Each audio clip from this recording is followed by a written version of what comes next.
Hi friends, कैसे आप। आज हम एक नए विषय के साथ फिर से आपके पास।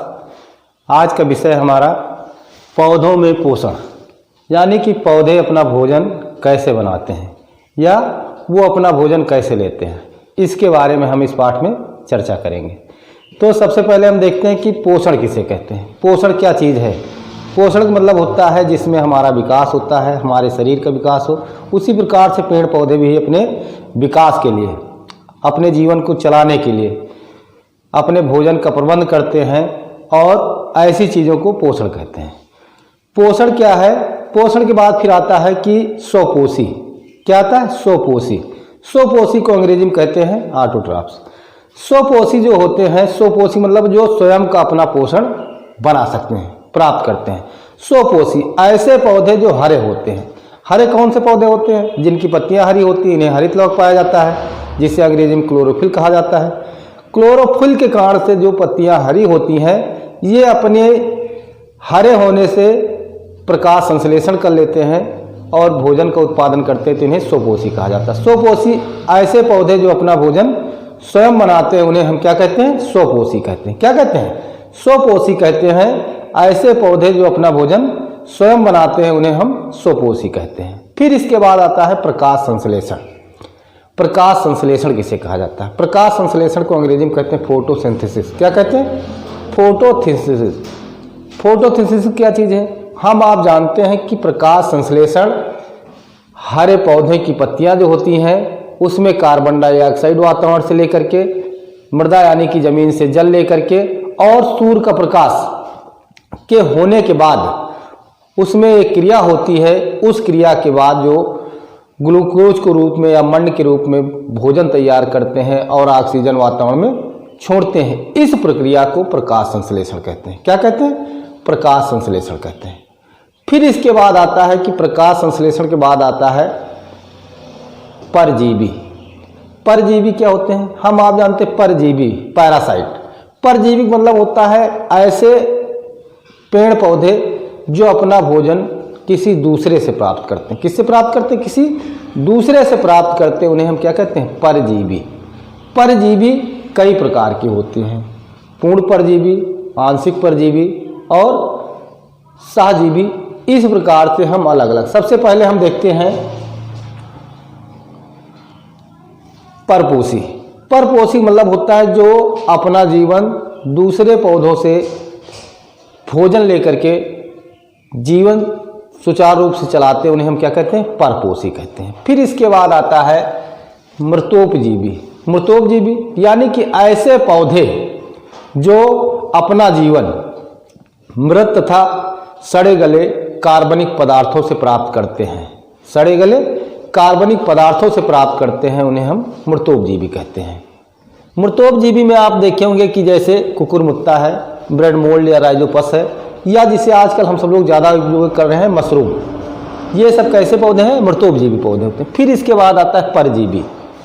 ऐसे पौधे जो अपना भोजन दूसरों से प्राप्त करते हैं, उन्हें हम परजीवी कहते हैं। अभी हमने बताया था कि ये विभिन्न प्रकार के होते हैं। सबसे पहले पूर्ण परजीवी। पूर्ण परजीवी मतलब होता है ऐसे पौधे जो हरे नहीं होते हैं, वो अपना पूरा जीवन पोषक तत्वों को किससे प्राप्त करते हैं? दूसरे पौधों से प्राप्त करते हैं, उन्हें हम पूर्ण परजीवी कहते हैं। इसमें अमरबेल आता है। फिर इसके बाद आता है आंशिक परजीवी। कुछ ऐसे पौधे होते हैं जो हरे तो होते हैं, अपना भोजन बना लेते हैं, लेकिन वो खनिज, लवण और जल के लिए दूसरे पौधों पर आश्रित होते हैं, उन्हें हम आंशिक परजीवी कहते हैं। फिर आता है सहजीवी। सहजीवी का मतलब होता है सिम्बियोसिस। सहजीवी का मतलब होता है ऐसे पौधे जो अपना एक दूसरे से संबंध रख करके एक दूसरे को फायदा देते हैं, लाभ पहुंचाते हैं, उन्हें हम क्या कहते हैं? सहजीवी कहते हैं। सहजीवी में क्या आता है? सहजीवी में लाइकेन आता है, जिसमें कवक और लाइकेन, कवक और शैवाल जो होते हैं। कवक हरा नहीं होता है, शैवाल हरे होते हैं। तो कवक क्या करता है?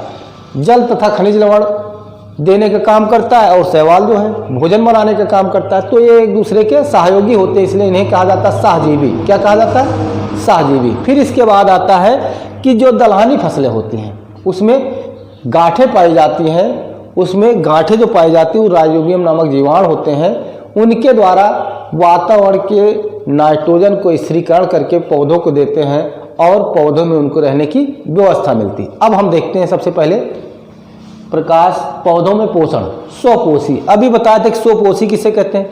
स्वपोषी का मतलब होता है ऐसे पादप जो हरे होते हैं, जो अपना भोजन स्वयं बनाते हैं, उन्हें हम स्वपोषी कहते हैं। क्या कहते हैं? स्वपोषी कहते हैं। फिर आता है प्रकाश संश्लेषण। प्रकाश संश्लेषण, पौधे के हरे भाग हरित लवक, हरित लवक को अंग्रेजी में कहा जाता है क्लोरोफिल, सूर्य के प्रकाश की उपस्थिति मृदा से जल व वायुमंडल से कार्बन डाइऑक्साइड लेकर के अपना भोजन ग्लूकोज या मंड बनाने तथा ऑक्सीजन गैस निकालने की जो प्रक्रिया होती है उसे प्रकाश संश्लेषण कहते हैं। प्रकाश संश्लेषण के लिए आवश्यक चीजें कौन कौन सी होती हैं और प्रकाश संश्लेषण के लिए जो समीकरण होता है वो समीकरण हम देखते हैं 6CO2 प्लस 6H2O और सूर्य का प्रकाश पराहरित जब होता है तो ग्लूकोज के रूप में या मंड के रूप में प्राप्त होता है भोजन उनका और ऑक्सीजन वातावरण में बाहर निकलती है। फिर इसके बाद आता है पौधों में प्रकाश संश्लेषण हेतु आवश्यक परिस्थितियां। पौधों के प्रकाश संश्लेषण हेतु जो आवश्यक परिस्थितियां होती हैं हम आप जानते हैं। सबसे पहले है प्रकाश। क्या है? प्रकाश, यानी कि बिना प्रकाश के प्रकाश संश्लेषण नहीं होगा। फिर दूसरा आता है जल, यानी कि जल भी अगर नहीं होगा, पेड़ पौधों के जल लेने की सुविधा नहीं होती तो हम देखते हैं कुछ समय बाद पौधे क्या होते हैं, मुरझाने लगते हैं। इस प्रकार से प्रकाश के बाद फिर जल आता है। जल के बाद आता है कि वातावरण में कार्बन डाइऑक्साइड, ये तीनों चीजें मिलती हैं तब प्रकाश संश्लेषण होता है। फिर इसके बाद आता है परपोषी। परपोषी क्या है? परपोषी पौधे ऐसे पौधे जो अपना भोजन दूसरे पौधों से प्राप्त करते हैं उन्हें परपोषी कहते हैं। क्या कहते हैं? परपोषी पौधे कहा जाता है। ये निम्न प्रकार के होते हैं। क्या है? ये निम्न प्रकार के होते हैं। कौन कौन से हैं? सबसे पहले है मृतोपजीवी। अभी बताए थे कि मृतोपजीवी मतलब होता है जो मृत या सड़े गले कार्बनिक पदार्थों से, ऐसे पौधे जो अपना भोजन मृत तथा सड़े गले कार्बनिक पदार्थों से प्राप्त करते हैं उन्हें मृतोपजीवी कहते हैं। जैसे कुकुरमुत्ता, ब्रेड मोल्ड या राइजोपस। आजकल हम देखते हैं कि मशरूम का बहुत प्रचलन चल रहा है। तो मशरूम कैसा है? मशरूम भी जो है मृतोपजीवी होता है, जिसे कुकुरमुत्ता का एक रूप कहा जाता है जो सब्जी के रूप में प्रयोग किया जा रहा है। यह भी कैसा है? मृतोपजीवी होता है। फिर इसके बाद आता है परजीवी। परजीवी का मतलब होता है ऐसे पौधे जो अपना भोजन दूसरों से प्राप्त करते हैं, ये निम्न प्रकार के होते हैं। पूर्ण परजीवी। सबसे पहले पूर्ण परजीवी। पूर्ण परजीवी का मतलब होता है पूर्णता दूसरे पौधों पर प्राप्त अपना संपूर्ण भोजन लेता है, भोजन भी लेता है, जल भी लेता है और खनिज लवण सारी चीजें किससे प्राप्त करता है? पौधे से प्राप्त करता है, इसलिए इसे क्या कहा जाता है? पूर्ण परजीवी। ऐसे पौधे जो अपना भोजन तथा जल आदि प्राप्त करते हैं उन्हें पूर्ण परजीवी कहते हैं। जैसे अमरबेल, आप सब लोग देखेंगे पौधे पर पूरा चढ़ा होता है एक रस्सी की तरह और उसमें कहीं पत्तियां नहीं होती हैं, कहीं कुछ नहीं होता है और वो पौधे से अपना संपूर्ण भोजन प्राप्त करता है। तो उसे क्या कहते हैं? पूर्ण परजीवी, जैसे अमरबेल। फिर इसके बाद आता है आंशिक परजीवी। ऐसे पौधे जो दूसरे पौधों से जल तथा खनिज लवण प्राप्त कर अपना भोजन बनाते हैं, यानी कि खनिज लवण प्राप्त करते हैं, जल प्राप्त करते हैं और पौधे हरे होते हैं तो इनके कारण से वो अपना भोजन स्वयं बना लेते हैं। लेकिन ये आंशिक परजीवी कहलाते हैं। ऐसे पौधे दूसरे पौधे की जड़ों पर उगते हैं, जैसे चंदन का पौधा है, जैसे चंदन का पौधा होता है या पौधों की जड़ों पर उगते हैं। फिर इसके बाद आता है सहजीवी। ऐसे पौधे जो एक दूसरे को लाभ पहुंचाते हैं सहजीवी कहलाते हैं। जैसे लाइकेन। लाइकेन हरा होता है, कवक और शैवाल का सम्मिश्रण होता है, संबंध होता है। कवक हम आप जानते हैं कि हरा नहीं होता है, शैवाल हरा होता है। तो कवक क्या काम करता है? कवक खनिज लवण और जल की व्यवस्था करता है और शैवाल क्या करता है? प्रकाश संश्लेषण करके यानी कि भोजन बनाने की प्रक्रिया करता है, इसलिए इसे लाइकेन कहा जाता है। लाइकेन जो होता है ये सहजीवी होता है। फिर इसी बाद आता है दलहनी पौधे। जो दलहनी पौधे होती हैं ये हम आप देखेंगे, दलहनी पौधे आप एक उखाड़ लीजिए जिसमें दाल के पौधे यानी कि कोई भी दाल का पौधा हो, दलहनी पौधे जितने भी होंगे उनकी जड़ों में राइजोबियम नामक जीवाणु पाए जाते हैं। ये क्या करते हैं? जो वातावरण की नाइट्रोजन होती है, हम आप जानते हैं वातावरण में नाइट्रोजन की मात्रा सबसे अधिक होती है 78%। तो ये क्या करते हैं?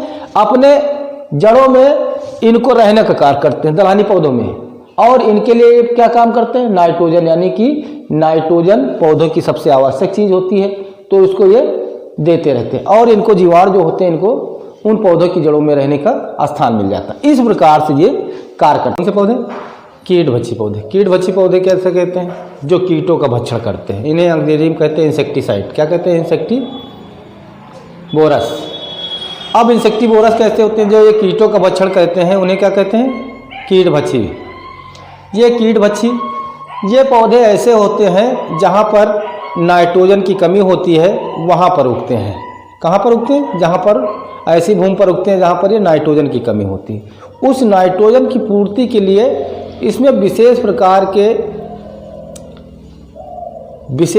के क्या होते हैं? बनावट होती है, जिसके कारण क्या होता है, जैसे कोई कीड़ा या कीट उसके ऊपर बैठता है तो उसके ऊपर, जैसे घटपड़ी का है, एक ढक्कन फूल के आकार का होता है, उस पर बैठता है और चिपक जाता है और उसको बंद कर लेता है और खा करके उसको बाहर फेंक देता है। इसी प्रकार से ड्रोसेरा है या नेपेंथीज है, जो भी है, ये लगभग भारत के गारो और खासी पहाड़ियों में उगते हैं। अब हम देखते हैं कि इंसेक्टिवोरस यानी कि कीटभक्षी पौधे, ऐसे पौधे जहाँ की भूमि में नाइट्रोजन की कमी होती है, वहाँ पर उगते हैं। नाइट्रोजन की कमी पूरा करने के लिए ये पौधे कीटों का भक्षण करते हैं, इसलिए इन्हें कीटभक्षी पौधे कहते हैं। जैसे घटपर्णी, ड्रोसेरा, वीनस फ्लाई ट्रैप आदि, ये भारत के गारो और खासी की पहाड़ियों पर पाए जाते हैं। आज यहीं तक, फिर नेक्स्ट वीडियो मिलते हैं, तब तक के लिए धन्यवाद। जय हिंद, जय भारत।